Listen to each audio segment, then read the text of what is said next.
Have you ever felt completely surrounded by people, and yet utterly alone? In a world where connection is everything, we often forget that true power comes from being alone. But what if I told you that being alone isn't something to fear? What if it's the key to unlocking your greatest potential? Today, let's talk about The Art of Being Alone by Renuka, a book that changed the way I see solitude forever.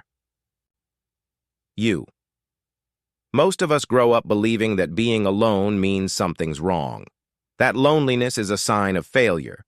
We chase relationships, fill our schedules, and numb our minds just to avoid that uncomfortable silence. But what if the discomfort isn't the problem? What if the problem is not knowing how to be alone with ourselves?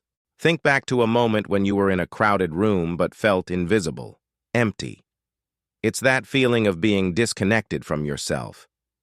This is where Renuka begins, exploring how the fear of being alone often leads to self-doubt and disconnection from who we really are.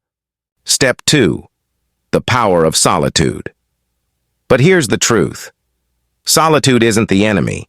It's in the quiet moments alone that we truly begin to listen to ourselves, our desires, our fears.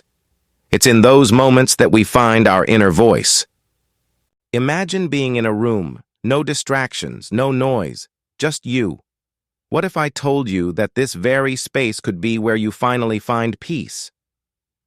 In The Art of Being Alone, Gowani shows us that solitude is not just a time for reflection, but a gateway to transformation. Step 3. Self-discovery and growth. Renuka doesn't just teach us how to be alone. She teaches us how to thrive in solitude. She emphasizes self-awareness and the power of self-love. When you learn to be content with your own company, you realize that happiness doesn't come from external validation or other people. It comes from within. You don't need someone else to feel complete. You already have everything you need inside of you. Solitude gives you the freedom to rediscover yourself, your passions, your dreams, your strengths. Step 4. Finding your inner strength. Through solitude, we often confront our deepest insecurities and fears. But guess what? This is where your true strength lies. When you face those demons head-on, you realize they were never as powerful as you thought.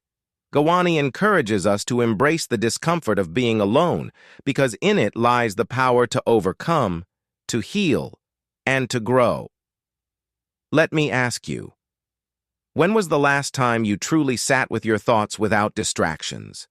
Without your phone buzzing? Without the noise of the world? It's in those moments of stillness where we find the answers to the questions we've been running from. It's a chance to get to know yourself in ways that no one else can. Gowani beautifully explains how this journey of solitude can be your path to inner peace, creativity, and an authentic life. You are not your relationships, your job, or your social media following. You are you. And when you embrace that, when you choose to spend time with yourself, you unlock a power that no one can take away from you. Conclusion: your journey starts now. So, if you're afraid of being alone, I challenge you to see it differently. Instead of fearing it, use it. Transform that space into a sanctuary for self-discovery, growth, and inner peace. Remember, the art of being alone is not about being isolated. It's about learning how to be your best company. Because in the end, the most important